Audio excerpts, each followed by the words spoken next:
Viewers, എല്ലാവർക്കും ദിജോസ് വേൾഡിൻ്റെ പുതിയൊരു വീഡിയോയിലേക്ക് സ്വാഗതം. ഓൾറെഡി നിങ്ങൾക്ക് ബീജസങ്കലനം ഉണ്ടായിട്ടും ഇംപ്ലാന്റേഷൻ ഫെയിൽ ആയതിൻ്റെ ലക്ഷണത്തിനെ പറ്റിയിട്ടാണ് ഇന്നത്തെ വീഡിയോയിൽ സംസാരിക്കുന്നത് കേട്ടോ. ഈ ലക്ഷണങ്ങൾ നിങ്ങൾക്ക് കണ്ടിന്യൂസ് ആയിട്ട് ഞാൻ പറയുന്ന സമയങ്ങളിൽ ഉണ്ടാകുന്നുണ്ടെങ്കിൽ നിങ്ങളത് കൃത്യമായിട്ട് മോണിറ്റർ ചെയ്യണം.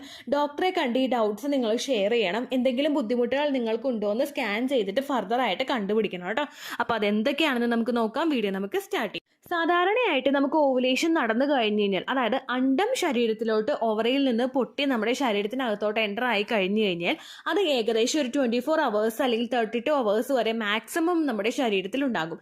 ഈ സമയത്ത് തന്നെ ഓൾറെഡി അവിടെ ബീജം ഉണ്ടെങ്കിലോ അല്ലെങ്കിൽ ഈ സമയത്ത് ഫിസിക്കൽ കോണ്ടാക്ട് ചെയ്യുന്നുണ്ടെങ്കിലോ പ്രഗ്നന്റ് ആകാനായിട്ട് ഏകദേശം ഒരു 30 minutes അല്ലെങ്കിൽ മാക്സിമം ഒരു 1 hour മതി പ്രഗ്നൻസി അവിടെ ഫെർട്ടിലൈസേഷൻ നടക്കാൻ വേണ്ടിയിട്ട്. ഫെർട്ടിലൈസേഷൻ എന്ന് പറയുന്നത് ബീജസങ്കലനമാണ്. ഈ ബീജസങ്കലനം അവിടെ നടന്നിട്ട് പിന്നെ ഒരു 6th ഡേയിലാണ് ഇംപ്ലാന്റേഷന്റെ പ്രോസസ്സ് തുടങ്ങുന്നത്. 6 to 12 days എന്ന് പറഞ്ഞൊരു റഫ് ഫിഗർ നമ്മൾ പറയുന്നുണ്ടെങ്കിലും ഏകദേശം 9ാമത്തെയോ 10ാമത്തെയോ ദിവസമായിരിക്കും നമുക്ക് അവിടെ ഇംപ്ലാന്റേഷൻ നടക്കുന്നത്. ഈ സമയത്ത് ഇംപ്ലാന്റേഷൻ നടന്നാലും ബാക്കിയുള്ള പല പ്രവർത്തനങ്ങൾ ഇതിനു മുൻപേ തന്നെ നമ്മുടെ ഒരു ഫെർട്ടിലൈസ്ഡ് ആയിട്ടുള്ള എഗ്ഗിൽ നടക്കുന്നുണ്ട്. സെൽ ഡിവിഷൻ ഉണ്ടാവുന്നുണ്ട്. പലതരത്തിൽ സെൽ ഡിവിഷൻ നടന്ന് ആ ഒരു എംബ്രിയോയിനെ നറിഷ് ചെയ്യാൻ പാകത്തിൽ അതിലോട്ട് ബ്ലഡ് സർക്കുലേഷൻ വന്ന് ഇത്തരത്തിൽ ഫെർട്ടിലൈസേഷൻ നടന്നു കഴിയുമ്പോൾ ചെറിയ ഹോർമോൺ ചേഞ്ചസ് നമുക്ക് ഉണ്ടാവുന്നു. അങ്ങനെ പലതരത്തിൽ ആ ഒരു മാറ്റങ്ങൾ നമ്മുടെ ശരീരത്തിൽ നടക്കുന്നുണ്ട്. ഈ ഒരു സമയത്ത് നമുക്ക് ഫെർട്ടിലൈസേഷൻ നടക്കുകയാണെങ്കിൽ ചില ആളുകൾക്ക് ആ ഫെർട്ടിലൈസേഷൻ നടക്കുന്ന ടൈം പീരീഡിൽ കുറച്ച് വ്യത്യാസങ്ങൾ കാണാനായിട്ട് സാധിക്കും. ചിലവർക്ക് ആ ഫെർട്ടിലൈസേഷൻ നടന്നു കഴിയുമ്പോഴേക്കും ഭയങ്കര ടയേർഡ്നെസ് ഒക്കെ ഫീൽ ചെയ്യാനായിട്ട് ചാൻസ് ഉണ്ട്. പ്രൊജസ്ട്രോൺ ഹോർമോൺ ആ ഒരു എംബ്രിയോയെ നറിഷ് ചെയ്യാൻ വേണ്ടിയിട്ട് ലൂട്ടിയൽ ഫേസ് മുതൽ തന്നെ പ്രവർത്തിക്കുന്നത് കൊണ്ടാണ് നമുക്ക് അങ്ങനെ തളർച്ചയും ക്ഷീണവും ഒക്കെ ഉണ്ടാകുന്നത്. ഇനി നിങ്ങൾക്ക് ആ ഒരു ഇംപ്ലാന്റേഷൻ എന്ന് പറയുന്നത് ഏകദേശം നമ്മുടെ ഒരു 6 to 12 daysനകത്ത് നടക്കുന്നുണ്ടെങ്കിൽ ഇംപ്ലാന്റേഷൻ നടക്കുന്ന ആ ഒരു പ്രോസസ്സിൽ തന്നെ നമുക്ക് അനുഭവപ്പെടുന്ന മറ്റൊരു പ്രഗ്നൻസി ലക്ഷണമാണ് ഇംപ്ലാന്റേഷൻ ഡിപ്പ് എന്ന് പറയുന്നത്. ഓൾറെഡി ഓവുലേഷൻ കഴിഞ്ഞതിന് ശേഷം ടെമ്പറേച്ചർ നിങ്ങൾ മോണിറ്റർ ചെയ്യുന്ന ആളുകളാണെങ്കിൽ നിങ്ങളുടെ ടെമ്പറേച്ചർ ബേസൽ ബോഡി ടെമ്പറേച്ചറിനകത്ത്, അതായത് നമ്മൾ ഒരു തരത്തിലുള്ള ആക്ടിവിറ്റീസും ചെയ്യാതിരിക്കുന്നതിന് മുൻപുള്ള നമ്മൾ കിടക്കുന്ന സമയത്തുള്ള നമ്മുടെ ആ ഒരു സ്ഥായി ആയിട്ടുള്ള ഭാവത്തിൽ നമുക്ക് എങ്ങനെയാണോ ടെമ്പറേച്ചർ ഉണ്ടാകുന്നത് അതാണ് ബേസൽ ബോഡി ടെമ്പറേച്ചർ എന്ന് പറയുന്നത്. ഈ ബേസൽ ബോഡി ടെമ്പറേച്ചറിനകത്ത് ചെറിയൊരു ഡിപ്പ്, അതായത് ഒരു താഴ്ച നമുക്ക് അനുഭവപ്പെടുന്നുണ്ട്. പിറ്റേ ദിവസം ടെമ്പറേച്ചർ കൂടുന്നുണ്ട്. ഇങ്ങനെ ഒരു ചേഞ്ച് നിങ്ങൾക്ക് ഉണ്ടാകുന്നുണ്ടെങ്കിൽ അതിനർത്ഥം ഇംപ്ലാന്റേഷൻ സക്സസ്ഫുൾ ആയെന്നാണ്. അവിടെ ഉണ്ടായത് ഇംപ്ലാന്റേഷൻ ഡിപ്പായിരിക്കും. ഈ വ്യത്യാസവും നമുക്ക് അവിടെ ഇംപ്ലാന്റേഷൻ സക്സസ്ഫുൾ ആയി കഴിഞ്ഞാൽ കാണാനായിട്ട് സാധിക്കും. അതോടൊപ്പം തന്നെ ചില ആളുകൾക്ക് ഇംപ്ലാന്റേഷൻ സക്സസ്ഫുൾ ആയി കഴിയുമ്പോൾ ലെഫ്റ്റ് സൈഡിലോ റൈറ്റ് സൈഡിലോ ആയിട്ട് ചെറിയ വേദന ഉണ്ടാകും. ക്രാംസ് എന്നാണ് ഇതിനെ പറയുന്നത്. ചെറുതായിട്ടുള്ള ഇപ്പൊ കുത്തുന്നത് പോലുള്ള വേദനയോ കൊളുത്തി വലിക്കുന്നത് പോലെയോ അല്ലെങ്കിൽ വലിഞ്ഞു മുറുകുന്നത് പോലെയുള്ള ഒരു വേദനയോ അസ്വസ്ഥതയോ ലെഫ്റ്റ് ഭാഗത്തോ റൈറ്റ് ഭാഗത്തോ ചിലർക്ക് സെന്റർ പോർഷനിൽ നേരെ താഴെ അടിവയറിന്റെ പോർഷനിലോ ഫീൽ ചെയ്യാനായിട്ട് ചാൻസ് ഉണ്ട്. ഇത് മൂന്നും നമുക്ക് ഇംപ്ലാന്റേഷൻ നടക്കുന്ന സമയത്ത് വെരി ഫസ്റ്റ് സ്റ്റേജിൽ തന്നെ ഉണ്ടാകാൻ സാധ്യതയുള്ള പ്രഗ്നൻസി ലക്ഷണങ്ങളാണ്. ഈ ലക്ഷണങ്ങൾ നടന്നിട്ട് ഇംപ്ലാന്റേഷൻ ആയി കഴിഞ്ഞാലും ചില ആളുകൾക്ക് ഈ ഇംപ്ലാന്റേഷൻ നഷ്ടമായി പോകാറുണ്ട്. കെമിക്കൽ പ്രഗ്നൻസി എന്ന് പറയുന്ന ഒരു ടേം കൊണ്ടാണ് ഇതിനെ പലപ്പോഴും വിശേഷിപ്പിക്കുന്നത്. അതായത് നമ്മൾ കാർഡിൽ പ്രഗ്നൻസി ടെസ്റ്റ് ചെയ്യുന്നതിന് മുൻപ് തന്നെ പ്രഗ്നൻസി നമുക്ക് നഷ്ടമായി പോകുന്ന അവസ്ഥ. ഇംപ്ലാന്റേഷൻ അവിടെ നടന്നിട്ടുണ്ടെങ്കിലോ ബീജസങ്കലനം അവിടെ നടന്നിട്ടുണ്ടെങ്കിലോ ആ ഫെർട്ടിലൈസ്ഡ് ആയിട്ടുള്ള എഗ്ഗിനെ നറിഷ് ചെയ്യാൻ പറ്റാത്ത തരത്തിൽ എന്തെങ്കിലും ഒബ്സ്റ്റക്കിൾസ് അഥവാ തടസ്സങ്ങൾ നമ്മുടെ യൂട്രസിനകത്ത് ഉണ്ടെങ്കിലാണ് ഇത്തരത്തിൽ നമുക്ക് ഈ ഒരു അവസ്ഥ ഉണ്ടാവുന്നത്. അത് ചിലപ്പോൾ സംഭവിക്കുന്നത് നമ്മുടെ ആ ഒരു എൻഡോമെട്രിയൽ ലൈനിങ്ങിന് ഉണ്ടാവുന്ന പ്രശ്നത്തിനെയോ അല്ലെങ്കിൽ മറ്റു പല ആരോഗ്യ അവസ്ഥകൾ കൊണ്ടോ അതല്ലെങ്കിൽ ചിലപ്പോൾ നമ്മുടെ ബീജത്തിനോ അണ്ടത്തിനോ ഫർദറായിട്ട് മുൻപോട്ടേക്ക് കൊണ്ടുപോകാനായിട്ടുള്ള ഒരു ക്വാളിറ്റി കുറയുന്നത് കൊണ്ടോ അങ്ങനെയുള്ള സിറ്റുവേഷൻ നമുക്ക് ഉണ്ടാകാം കേട്ടോ. ഇത് ഇംപ്ലാന്റേഷൻ ഫെയിൽ ആകുന്നതിൻ്റെ ലക്ഷണമാണെന്ന് നമുക്ക് എങ്ങനെ മനസ്സിലാക്കാമെന്ന് നമുക്ക് നോക്കാം. ഇംപ്ലാന്റേഷൻ ഫെയിൽ ആകുന്നുണ്ടെങ്കിൽ നിങ്ങൾക്ക് ഈ ഒരു ലക്ഷണം, ഞാൻ ഈ പറഞ്ഞ ടയേർഡ്നെസ് ആണെങ്കിലും അതുപോലെ നിങ്ങൾക്ക് ക്രാംസ് ആണെങ്കിലും സഡൻ ആയിട്ട് സ്റ്റോപ്പ് ആവാനായിട്ട് തുടങ്ങും. അതായത് പിന്നീട് അങ്ങോട്ടേക്ക് ഇതിൻ്റെ ഒരു അഡ്രസ്സ് ഉണ്ടാവില്ല. അങ്ങനെ ഒരു രീതിക്ക് നമുക്കിത് മാറാനായിട്ട് തുടങ്ങും. ഇംപ്ലാന്റേഷൻ ക്രാംസ് എന്ന് പറയുന്നത് നമുക്ക് ആ ഒരു സമയത്ത് ഇംപ്ലാന്റേഷൻ നടക്കുന്ന സമയത്ത് നമുക്ക് വേദന ഉണ്ടാകും. അതിനുശേഷവും പിന്നീട് അങ്ങോട്ടേക്കുള്ള ദിവസങ്ങളിൽ ചെറുതായിട്ട് എന്തെങ്കിലും ഒരു വൈറൽ അസ്വസ്ഥതയോ ബുദ്ധിമുട്ടോ ഒക്കെ നമുക്ക് ഉണ്ടാവാനായിട്ട് ചാൻസ് ഉണ്ട്. അതുപോലെ തന്നെ ഈ ടയേർഡ്നെസ് നമുക്ക് കണ്ടിന്യൂസ് ആയിട്ട് ഉണ്ടാവാൻ ചാൻസ് ഉള്ള ഫസ്റ്റ് ട്രൈമസ്റ്ററിൽ ഉണ്ടാവാനായിട്ട് ചാൻസ് ഉള്ള ഒരു പ്രഗ്നൻസി ലക്ഷണമാണ്. എന്നാൽ സഡൻ ആയിട്ട് ഈ എല്ലാ പ്രഗ്നൻസി ലക്ഷണങ്ങളും നമ്മൾ കണ്ട എല്ലാ ചേഞ്ചസും നമുക്ക് മാറ്റം വരികയാണെങ്കിൽ അത് ഇംപ്ലാന്റേഷൻ ഫെയിൽ ആയതിൻ്റെ ഒരു സൂചനയായിട്ട് നമുക്ക് എടുക്കാനായിട്ട് സാധിക്കും. മെയിനായിട്ട് നമുക്ക് ഇംപ്ലാന്റേഷൻ ഫെയിൽ ആകാനായിട്ടുള്ള ബുദ്ധിമുട്ടുകൾ എന്തൊക്കെയാണെന്ന് നോക്കാം. യൂട്രസിനകത്ത് എന്തെങ്കിലും ഫൈബ്രോയിഡോ പൊളിപ്സോ ഒക്കെ ഉണ്ടെങ്കിൽ അത് ഇംപ്ലാന്റേഷൻ ഫെയിൽ ആകാനായിട്ടുള്ള കാരണമാകും. കാരണം ആ ഗർഭസ്ഥ ശിശുവിനെ അവിടെ വളരാൻ വേണ്ടിയിട്ടുള്ള സാഹചര്യം ആ ഫൈബ്രോയിഡ് അവിടെ ഉണ്ടാക്കുന്നില്ല. അതിന്റെ ഭാഗമായിട്ട് യൂട്രസിനകത്താണ് നിങ്ങൾക്ക് ഫൈബ്രോയിഡ് എങ്കിൽ അത് പ്രശ്നം ഉണ്ടാവാനായിട്ട് ചാൻസ് ഉണ്ട്. രണ്ടാമത്തെ റീസൺ എന്താണ്? Thin endometrium. എൻഡോമെട്രിയൽ ലൈനിങ് തിന്നായി പോകുന്നത് അതിൽ പറ്റിപ്പിടിച്ചാണല്ലോ കുഞ്ഞു വളരുന്നത്. അപ്പോൾ കുഞ്ഞിന് അതിനെ പറ്റിപ്പിടിച്ച് വളരാൻ പാകത്തിന് അതിന്റെ റൂട്ട് അവിടെ ഉറക്കുന്നില്ല എങ്കിൽ, എൻഡോമെട്രിയൽ ലൈനിങ് ഷെഡായി പോവുകയാണെങ്കിൽ അതിന്റെ ഭാഗമായിട്ടും നമുക്ക് ഇത്തരത്തിൽ ആ ഒരു പ്രഗ്നൻസി എളുപ്പത്തിൽ നഷ്ടമായി പോകുന്നതിന് കാരണമാവുന്നു. വളരെ ഏർലി സ്റ്റേജിൽ തന്നെ നഷ്ടമായി പോകുന്നതിന് കാരണമാവുന്നു. അടുത്ത ബുദ്ധിമുട്ടാണ് ക്രോമസോമൽ അബ്നോർമാലിറ്റീസ്. നമ്മുടെ പുരുഷന്റെ ബീജത്തിനോ സ്ത്രീയുടെ അണ്ടത്തിനോ എന്തെങ്കിലും ജനിതകപരമായിട്ട് ബുദ്ധിമുട്ടുകൾ ഉണ്ടെങ്കിൽ അതിന് ചിലപ്പോൾ തമ്മിൽ ചേർന്ന് കഴിഞ്ഞാലും ആ പ്രഗ്നൻസി സർവൈവ് ചെയ്യാനായിട്ട് പറ്റില്ല. ചിലപ്പോൾ അത് തമ്മിൽ ചേർന്നിട്ട് ചിലപ്പോൾ 1 മാസമായിട്ടുണ്ടെങ്കിലോ കുഞ്ഞിന്റെ ഗ്രോത്ത് അവിടെ വെച്ച് തന്നെ നിന്ന് പോകും. അതിന് പിന്നീട് അങ്ങോട്ട് സർവൈവ് ചെയ്ത് പോകാനായിട്ടുള്ള ഒരു കപ്പാസിറ്റി ഉണ്ടാവില്ല. ചിലത് സർവൈവ് ചെയ്ത് പോയി കഴിഞ്ഞാലും കുഞ്ഞിന് മറ്റുള്ള എന്തെങ്കിലും ക്രോമസോമൽ അബ്നോർമാലിറ്റീസ് കുഞ്ഞിന് തന്നെ ഉണ്ടാവാനായിട്ട് ചാൻസ് ഉണ്ട് കേട്ടോ. അതും മറ്റൊരു റീസൺ ആണ്. അടുത്തൊരു റീസൺ എന്ന് പറയുന്നത് സെൽ ഡിവിഷൻ സംഭവിക്കുമ്പോൾ എന്തെങ്കിലും ഇഷ്യൂസ് ഉണ്ടാകുന്നത്. ഫെർട്ടിലൈസേഷൻ കഴിഞ്ഞു കഴിഞ്ഞാൽ സെൽ ഡിവിഷൻ നടന്നിട്ടാണ് നമ്മുടെ ശരീരത്തിനകത്തേക്ക് അത് ഇംപ്ലാന്റ് ആകുന്നത്. അതായത് ആ ബീജങ്ങളും കോശങ്ങളൊക്കെ നല്ലതുപോലെ വീടിച്ചാണ് ആ ഒരു എംബ്രിയോ നമ്മുടെ യൂട്രസിനകത്ത് അറ്റാച്ച് ആവുന്നത്. അതിലെന്തെങ്കിലും പ്രശ്നങ്ങൾ ഉണ്ടെങ്കിൽ, അപാകതയുണ്ടെങ്കിൽ നമുക്ക് അങ്ങനെ ബുദ്ധിമുട്ട് ഉണ്ടാകാം. അടുത്തൊരു റീസൺ എന്ന് പറയുന്നത് സെമന് ക്വാളിറ്റി കുറവോ DNA ഇഷ്യൂസോ കണ്ടിന്യൂസ് ആയിട്ട് ഉണ്ടാകുന്നുണ്ടെങ്കിൽ അതിന്റെ ഭാഗമായിട്ട് സംഭവിക്കാം. പുരുഷന്റെ ആ ഒരു സെമന് ക്വാളിറ്റി നല്ലതുപോലെ കുറവുണ്ടെങ്കിൽ അതിന്റെ ഭാഗമായിട്ട് ഡെവലപ്പ് ആകുന്ന കുഞ്ഞിനും അതുപോലെ സർവൈവ് ചെയ്ത് മുൻപോട്ടേക്ക് പോകാൻ പറ്റുന്ന ഒരു കപ്പാസിറ്റി ഉണ്ടാവില്ല.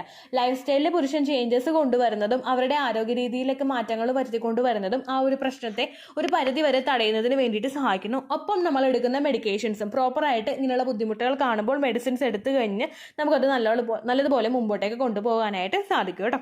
അപ്പോൾ ഞാൻ ഈ പറയുന്ന കാര്യങ്ങൾ, അതായത് പ്രഗ്നൻസിയുടെ ലക്ഷണങ്ങൾ ഫെർട്ടിലൈസേഷൻ കഴിഞ്ഞതിന് ശേഷം കുറച്ച് ദിവസങ്ങൾ കണ്ടിന്യൂസ് ആയിട്ട് നിങ്ങൾക്ക് കാണുന്നുണ്ട്. പക്ഷേ സഡൻ ആയിട്ട് നിങ്ങൾക്ക് സ്റ്റോപ്പ് ആയി പോകുന്നുണ്ടെങ്കിൽ നിങ്ങൾ കണ്ടിന്യൂസ് ആയിട്ടുള്ള മാസങ്ങളും കൂടെ ഒന്ന് മോണിറ്റർ ചെയ്യുക. അതായത് ഒരു 5-6 മാസമെങ്കിലും ത്രൂ ഔട്ട് നിങ്ങളത് മോണിറ്റർ ചെയ്യുക. ഇങ്ങനെ നിങ്ങൾക്ക് ബുദ്ധിമുട്ടുണ്ടാകുന്നുണ്ടെങ്കിൽ നിങ്ങൾ ഡോക്ടറെ പോയി കണ്ട് ഈ ഒരു സംശയം പ്രകടിപ്പിക്കണം കേട്ടോ. ഫർദർ ആയിട്ടൊരു സ്കാനിങ്ങോ ബ്ലഡ് ടെസ്റ്റോ ഒക്കെ ചെയ്ത് കഴിഞ്ഞ് കഴിഞ്ഞാൽ നിങ്ങൾക്ക് എന്താണ് ബുദ്ധിമുട്ടെന്ന് മനസ്സിലാക്കാനായിട്ട് സാധിക്കും. AMH നോക്കിക്കഴിഞ്ഞാൽ നമ്മുടെ അണ്ടത്തിന് എന്തെങ്കിലും ബുദ്ധിമുട്ടുള്ളത് കൊണ്ടാണ് ഇങ്ങനെ സംഭവിക്കുന്നതെന്ന് മനസ്സിലാക്കാനായിട്ട് സാധിക്കും. അതുപോലെ എൻഡോമെട്രിയൽ ലൈനിങ് മോണിറ്റർ ചെയ്യാൻ വേണ്ടിയിട്ട് ഫോളിക്കുലാർ സ്റ്റഡി നടത്തി കഴിഞ്ഞാലും നമുക്ക് എന്തെങ്കിലും പ്രശ്നമുണ്ടെങ്കിൽ അത് മനസ്സിലാക്കി എടുക്കാനായിട്ട് സാധിക്കും. അതുപോലെ സ്കാൻ ചെയ്ത് നോക്കുകയാണെങ്കിൽ നമുക്ക് ഫൈബ്രോയിഡ് എന്തെങ്കിലും യൂട്രസിലുണ്ടോ എന്ന് കൺഫേം ചെയ്യാനായിട്ട് സാധിക്കും. എന്തെങ്കിലും ഒന്ന് മോണിറ്റർ ചെയ്ത് കഴിയുന്നതിനോടൊപ്പം തന്നെ പുരുഷന്റെ സെമൻ അനാലിസിസും കൂടി ചെയ്യണം. കംപ്ലീറ്റ് ആയിട്ട് തന്നെ ചെയ്യണം. അത് ചെയ്ത് കഴിയുമ്പോഴേക്കും അദ്ദേഹത്തിന് എന്തെങ്കിലും ബുദ്ധിമുട്ടുണ്ടെങ്കിൽ അതൊന്ന് ഓവർകം ചെയ്യാനായിട്ട് നമുക്ക് സാധിക്കും. അതിന് വേണ്ടിയിട്ട് മെഡിസിൻസോ ഫൈബ്രോയിഡ് നീക്കം ചെയ്യാൻ വേണ്ടിയിട്ട് മറ്റുള്ള സർജറികളോ ഒക്കെ ചെയ്ത് കഴിഞ്ഞാൽ എളുപ്പത്തിൽ നിങ്ങൾക്ക് പ്രഗ്നന്റ് ആകാനായിട്ട് സാധിക്കും. പക്ഷെ ഞാൻ ഈ പറയുന്ന കാര്യങ്ങൾ നിങ്ങൾ മോണിറ്റർ ചെയ്യുന്നില്ലെങ്കിൽ നിങ്ങൾക്ക് പോലും കെമിക്കൽ പ്രഗ്നൻസി ഉണ്ടാകുന്നത് തിരിച്ചറിയാൻ പറ്റാത്ത സിറ്റുവേഷൻസ് വരും. നിങ്ങൾക്ക് ഏജ് കൂടി പോകും. നമുക്ക് ആ ട്രീറ്റ്മെന്റ് നടത്തി കഴിഞ്ഞാലും എഗ് പ്രോപ്പറായിട്ട് ഗ്രോ ആകുന്ന സിറ്റുവേഷനും ഉണ്ടാവും കേട്ടോ. അത് ഓവർകം ചെയ്യാനായിട്ട് നിങ്ങൾ ഈ കാര്യങ്ങൾ മസ്റ്റ് ആയിട്ട് ശ്രദ്ധിക്കുക. ഡോക്ടറെ കാണുന്നതോടൊപ്പം നിങ്ങൾ ചെയ്യേണ്ട മറ്റു പല കാര്യങ്ങളും കൂടിയുണ്ട്. ഒന്നാമതായിട്ട് നിങ്ങളുടെ വെയിറ്റ് മോണിറ്റർ ചെയ്യുക. നിങ്ങളുടെ ഏജും നിങ്ങളുടെ വെയിറ്റും ഫെർട്ടിലിറ്റിയെ സംബന്ധിച്ചിടത്തോളം ഇമ്പോർട്ടൻ്റ് ആയിട്ടുള്ള 2 ഫാക്ടേഴ്സ് ആണ്. ഏജ് കൂടി പോകുന്നതിനനുസരിച്ചിട്ട് നമ്മുടെ അണ്ടത്തിന്റെ ക്വാളിറ്റി കുറവാനായിട്ട് ചാൻസ് വളരെയധികം കൂടുതലാണ്. അതോടൊപ്പം തന്നെ നമുക്ക് വെയിറ്റ് ഭയങ്കര കൂടുതലാണെങ്കിൽ അതിന്റെ ഭാഗമായിട്ട് നമുക്ക് ഫാറ്റ് ഇഷ്യൂസ് കൂടുതൽ ഉണ്ടാവാനായിട്ട് ചാൻസ് ഉണ്ട്. അങ്ങനെ വരുമ്പോൾ നമുക്ക് പ്രഗ്നൻസി ചാൻസ് കുറയാനായിട്ടും വളരെയധികം സാധ്യതയുണ്ട് കേട്ടോ. അപ്പോൾ അതുകൊണ്ട് നിങ്ങളുടെ ഏജിനനുസരിച്ചിട്ടുള്ള നിങ്ങളുടെ ഉയരത്തിനനുസരിച്ചിട്ടുള്ള ഭാഗമായിട്ട് നിങ്ങൾ വെയിറ്റ് ക്രമീകരിക്കുക. നിങ്ങളും നിങ്ങളുടെ ഹസ്ബൻഡും 2 പേരും ഇത് ശ്രദ്ധിക്കുക കേട്ടോ. Ideal weight to get pregnant fast എന്ന് ദീച്ചോസ് വേൾഡ് എന്ന് ടൈപ്പ് ചെയ്ത് കഴിഞ്ഞാൽ നിങ്ങൾക്ക് ആ വെയിറ്റ് ചാർട്ട് കിട്ടും. അതിനനുസരിച്ചിട്ട് നിങ്ങളുടെ ഉയരത്തിനനുസരിച്ചിട്ടുള്ള വെയിറ്റ് ആണോ നിങ്ങൾക്കുള്ളതെന്ന് നിങ്ങൾ മോണിറ്റർ ചെയ്യുക.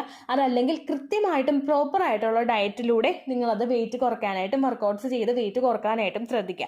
ഞാനിപ്പോൾ ഓവർ വെയിറ്റ് ആണെങ്കിൽ അത് കുറയ്ക്കാൻ വേണ്ടിയിട്ട് ഭയങ്കര ഹെവി ആയിട്ടൊന്നും വർക്കൗട്ട് ചെയ്യാനായിട്ട് പാടില്ല. ജിമ്മിൽ പോയിട്ടാണെങ്കിലും ഒരുപാട് ഹെവി ആയിട്ട് വർക്കൗട്ട്സ് ചെയ്യാൻ പാടില്ല. അത് ഫെർട്ടിലിറ്റിയെ സാരമായിട്ട് തന്നെ ബാധിക്കും. മോഡറേറ്റ് ആയിട്ടുള്ള അളവിൽ ഡയറ്റും ഒപ്പം വർക്കൗട്ട്സും നിങ്ങൾ ക്രമീകരിക്കുകയാണെങ്കിൽ, അത് ഡയറ്റീഷ്യൻ്റെയും അതുപോലെ ജിം ട്രെയിനറുടെയും രീതിക്ക് നിങ്ങൾ പോവുകയാണെങ്കിൽ ഉറപ്പായിട്ടും നിങ്ങൾക്ക് വെയിറ്റ് ക്രമീകരിച്ച് കൊണ്ടുവരാനായിട്ട് സാധിക്കും കേട്ടോ. രണ്ടാമതായിട്ട് ലൈഫ് സ്റ്റൈലിൽ നിങ്ങൾ ചേഞ്ചസ് കൊണ്ടുവരാനായിട്ട് ശ്രദ്ധിക്കുക. നിങ്ങൾ ഉറങ്ങി എഴുന്നേക്കുന്നത്, അതുപോലെ നിങ്ങൾ ഭക്ഷണം കഴിക്കുന്ന ഭക്ഷണങ്ങൾ ഏതൊക്കെയാണ്, ഇതെല്ലാം നിങ്ങൾ പ്രോപ്പറായിട്ട് ക്രമീകരിക്കുക. നമ്മുടെ ഉറക്കത്തിൽ വ്യത്യാസം വരുന്നതിനനുസരിച്ചിട്ട് ഹോർമോൺസിൽ ബുദ്ധിമുട്ടുണ്ടാകും, ഇംപ്ലാന്റേഷൻ ഫെയിൽ ആകും അതിനനുസരിച്ചിട്ട്. അപ്പോൾ അതുകൊണ്ട് നിങ്ങൾ പ്രോപ്പറായിട്ട് അത് ക്രമീകരിക്കുക. ഒപ്പം നിങ്ങൾ കഴിക്കുന്ന ഭക്ഷണങ്ങൾ കൃത്യമായിട്ടുള്ള ടൈമിലാണ് കഴിക്കുന്നതെന്ന് നമ്മൾ ഉറപ്പുവരുത്തുക കേട്ടോ. രാവിലത്തെ ഭക്ഷണം 11 മണിക്ക് കഴിച്ചിട്ട് ഉച്ചക്കത്തെ ഭക്ഷണം 3 മണിക്ക് കഴിച്ചിട്ട് വൈകുന്നേരം ഈവനിങ്ങിൻ്റെയും രാത്രിത്തെയും കൂടി കൂട്ടിയിട്ട് വൈകുന്നേരം കഴിക്കുന്ന ശീലം അങ്ങനെയുള്ള ആളുകളൊക്കെ ഉണ്ട്. അങ്ങനെയുള്ള ആളുകൾ പ്രോപ്പറായിട്ട് അവരുടെ ഫുഡ് ഡയറ്റ് മെയിൻറ്റെയിൻ ചെയ്യുക. ഹെൽത്തി ആയിട്ടുള്ള ഭക്ഷണങ്ങൾ മാത്രം കഴിക്കാനായിട്ട് ശ്രദ്ധിക്കുക കേട്ടോ. ഹസ്ബൻഡിനോടും ഇത് പറഞ്ഞു കൊടുക്കുക. അടുത്തത് നിങ്ങൾക്ക് ചെയ്യാൻ കഴിയുന്ന കാര്യം, ഫിസിക്കലി നിങ്ങൾ ആക്റ്റീവ് ആയിട്ടിരിക്കാനായിട്ട് ശ്രദ്ധിക്കുക. ഞാൻ ഉൾപ്പെടെയുള്ള ഒരുപാട് വീട്ടമ്മമാർക്ക് അവരുടെ സ്വിച്ചിൽ എല്ലാം കിട്ടുന്നുണ്ട്. ഒരു കൈ വെച്ച് സ്വിച്ച് ഇട്ടാൽ മതി, പലതും നമുക്ക് കിട്ടും. വാഷിംഗ് മെഷീൻ ആണെങ്കിലും അല്ലെങ്കിൽ നമ്മൾ മിക്സി ആണെങ്കിലും ഏതാണെങ്കിലും നമുക്ക് അങ്ങനെ കിട്ടും. അങ്ങനെ വരുമ്പോൾ നിങ്ങൾ തന്നെ ചിന്തിക്കുക, നമ്മൾ വണ്ണം കൂടി പോകുന്നുണ്ട്, നമ്മൾ ഫിസിക്കലി ആക്റ്റീവ് അല്ല. ഫെർട്ടിലിറ്റി ഇൻക്രീസ് ചെയ്യാൻ പാകത്തിലുള്ള എക്സസൈസുകളാണ് നമ്മൾ ഏറ്റവും കൂടുതൽ ഈ സമയത്ത് ഫോക്കസ് ചെയ്യേണ്ടത്. ഈ എക്സസൈസുകൾ ഏറ്റവും കൂടുതൽ ഇമ്പോർട്ടൻസ് കൊടുക്കുന്നത് നമ്മുടെ റീപ്രൊഡക്റ്റീവ് ഓർഗൻസിലോട്ടായിരിക്കും. അങ്ങനെയുള്ള എക്സസൈസുകൾ വാച്ച് ചെയ്യാൻ വേണ്ടിയിട്ട് നിങ്ങൾ നമ്മുടെ ചാനലിലെ പ്ലേലിസ്റ്റിൽ ഫെർട്ടിലിറ്റി എക്സസൈസ് എന്ന് പറയുന്ന പ്ലേലിസ്റ്റ് നോക്കിക്കഴിഞ്ഞാൽ നിങ്ങൾക്ക് കാണാനായിട്ട് സാധിക്കും. അതൊരു 15 മിനിറ്റ്സോ 20 മിനിറ്റ്സോ ഒക്കെ ചെയ്യാനായിട്ട് ശ്രദ്ധിക്കുക. അതുപോലെ തന്നെയുള്ള ബാക്കിയുള്ള വർക്കൗട്ട്സുകളാണെങ്കിലും വെയിറ്റ് ലോസിൻ്റെ വർക്കൗട്ട്സുകളാണെങ്കിലും ഒരു 15 to 20 മിനിറ്റ്സ് എങ്കിലും നിങ്ങൾ ചെയ്യാനായിട്ട് ശ്രദ്ധിക്കുക. അപ്പോൾ നിങ്ങളുടെ ബോഡിക്ക് ഭയങ്കര റിഫ്രഷ്മെൻറ്റ് എഫക്റ്റ് കിട്ടും, നിങ്ങൾ ഭയങ്കര പോസിറ്റീവ് ആകും. അങ്ങനെ എളുപ്പത്തിൽ പ്രഗ്നൻസി കിട്ടാനായിട്ടും സഹായിക്കും കേട്ടോ. അപ്പോൾ ഇത്രയും കാര്യങ്ങൾ നിങ്ങൾ മസ്റ്റായിട്ട് ശ്രദ്ധിക്കുക. ഇത്രയേ ഉള്ളൂ വീഡിയോ. യൂസ്ഫുൾ ആയി കാണുമെന്ന് വിശ്വസിക്കുന്നു. യൂസ്ഫുൾ ആവുന്നുണ്ടെങ്കിൽ ലൈക്ക് ചെയ്യുക, ഫ്രണ്ട്സിനൊക്കെ ഷെയർ ചെയ്ത് കൊടുക്കുക കേട്ടോ. എന്തെങ്കിലും സംശയം ഉണ്ടെങ്കിൽ നിങ്ങൾ കമൻസിൽ ചോദിക്കുക. പണ്ടത്തെ വീഡിയോയ്ക്ക് കമൻസ് ഇടുന്നവർക്ക് റിപ്ലൈ ലഭിക്കുന്നില്ലെങ്കിൽ ലേറ്റസ്റ്റ് ആയിട്ട് ഞാൻ ഏത് വീഡിയോ ആണോ അപ്ലോഡ് ചെയ്യുന്നത് അതിന് താഴെ കമൻറ്റ് ഒന്ന് കോപ്പി പേസ്റ്റ് ചെയ്യാനായിട്ട് ശ്രദ്ധിക്കുക കേട്ടോ. അതുപോലെ ഓവുലേഷൻ ഡേറ്റ് കാൽക്കുലേറ്റ് ചെയ്ത് തരാനായിട്ട് റിക്വസ്റ്റ് ചെയ്യുന്ന ആളുകൾ എത്രയാണോ സൈക്കിൾ ലെങ്ത് അത് മെൻഷൻ ചെയ്യാനായിട്ട് ശ്രദ്ധിക്കുക. സൈക്കിൾ ലെങ്ത് എന്നതുകൊണ്ട് ഉദ്ദേശിച്ചത് ഓരോ മാസവും എത്ര ദിവസം കൂടുമ്പോഴാണോ ബ്ലീഡിങ് വരുന്നത് അതാണ് സൈക്കിൾ ലെങ്ത്. കഴിഞ്ഞ മാസം ഒരു 8-ാം തീയതിയാണ് ബ്ലീഡിങ് ആയതെങ്കിൽ ഈ മാസം 6-ാം തീയതിയാണ് ബ്ലീഡിങ് ആയതെങ്കിൽ കഴിഞ്ഞ മാസം 8-ാം തീയതി മുതൽ ഈ മാസം 6-ാം തീയതി വരെ എത്ര ദിവസമുണ്ടോ അത് കാലണ്ടറിൽ എണ്ണി തിട്ടപ്പെടുന്നതാണ് നിങ്ങളുടെ സൈക്കിൾ ലെങ്ത്. സൈക്കിൾ ലെങ്ത് നമ്മൾ കൃത്യമായിട്ട് കാൽക്കുലേറ്റ് ചെയ്യുകയാണെങ്കിൽ ഓവുലേഷൻ ഡേറ്റ് എളുപ്പത്തിൽ കണ്ടുപിടിക്കാൻ വേണ്ടിയിട്ട് ഒരുപാട് ആപ്ലിക്കേഷൻസും ഒരുപാട് ഓൺലൈൻ ആയിട്ടുള്ള വെബ്സൈറ്റുകളും ഇന്ന് നമുക്ക് അവൈലബിൾ ആണ്. പ്ലേ സ്റ്റോറിൽ പോയിട്ട് ഓൺലൈൻ ഓവുലേഷൻ ട്രാക്കർ എന്ന് ടൈപ്പ് ചെയ്ത് കഴിഞ്ഞാൽ നിങ്ങൾക്ക് അതുമായിട്ട് ബന്ധപ്പെട്ടിട്ടുള്ള ആപ്ലിക്കേഷൻസ് കിട്ടും. അത് പറ്റുന്നില്ല എങ്കിൽ ഗൂഗിളിൽ പോയിട്ട് ഓൺലൈൻ ഓവുലേഷൻ കാൽക്കുലേറ്റർ എന്ന് ടൈപ്പ് ചെയ്ത് കഴിഞ്ഞാൽ അതുമായിട്ട് ബന്ധപ്പെട്ടിട്ടുള്ള വെബ്സൈറ്റുകൾ നിങ്ങൾക്ക് കിട്ടും. അതിൽ നിങ്ങളുടെ ലാസ്റ്റ് മന്തിലെ മെൻസ്ട്രേഷൻ്റെ ഡേറ്റും ഒപ്പം ഞാൻ ഈ പറഞ്ഞ രീതിക്ക് നിങ്ങൾ കാൽക്കുലേറ്റ് ചെയ്യുന്ന സൈക്കിൾ ലെങ്ത്തും എൻ്റർ ചെയ്ത് കൊടുക്കുകയാണെങ്കിൽ നിങ്ങൾക്ക് കൃത്യമായിട്ട് ഓവുലേഷൻ ഡേറ്റ് കണ്ടുപിടിക്കാനായിട്ട് സാധിക്കും. ഫെർട്ടൈൽ ടൈം പീരീഡും നിങ്ങൾക്ക് കിട്ടും. അതായത് എത്ര ദിവസം മുതൽ കോൺടാക്ട് ചെയ്ത് തുടങ്ങിക്കഴിഞ്ഞാൽ നിങ്ങൾ പ്രഗ്നൻ്റ് ആകും എന്നുള്ളൊരു ഡേറ്റും നിങ്ങൾക്ക് പ്രോപ്പറായിട്ട് കിട്ടും കേട്ടോ. ഇത് കാൽക്കുലേറ്റ് ചെയ്യുന്ന സമയത്ത് സൈക്കിൾ ലെങ്ത് കാൽക്കുലേറ്റ് ചെയ്യുന്ന സമയത്ത് നിങ്ങളുടെ ആ ഒരു കലണ്ടറിൽ നോക്കി തന്നെ നിങ്ങൾ കാൽക്കുലേറ്റ് ചെയ്യുക. പല മാസങ്ങളിലും 30-31 ദിവസമുണ്ട്, അതുകൊണ്ടാണ് അങ്ങനെ പറഞ്ഞത്. ഒപ്പം നിങ്ങൾക്ക് ബ്ലീഡിങ് തുടങ്ങിയ ദിവസത്തിന് വേണം നിങ്ങൾ ഡേ 1 ആയിട്ട് എടുക്കാൻ വേണ്ടിയിട്ട്. സ്പോട്ടിങ് തുടങ്ങിയ ദിവസത്തിനെ, അതായത് ചെറുതായിട്ട് ഡിസ്ചാർജ് പോയി തുടങ്ങിയ ദിവസത്തിനെ നിങ്ങൾ കൺസിഡർ ചെയ്യേണ്ട ആവശ്യം ഇല്ല കേട്ടോ. അപ്പോൾ ഇത്രയേ ഉള്ളൂ വീഡിയോ. അടുത്തൊരു വീഡിയോ ആയിട്ട് നമുക്ക് വീണ്ടും കാണാം. ബൈ.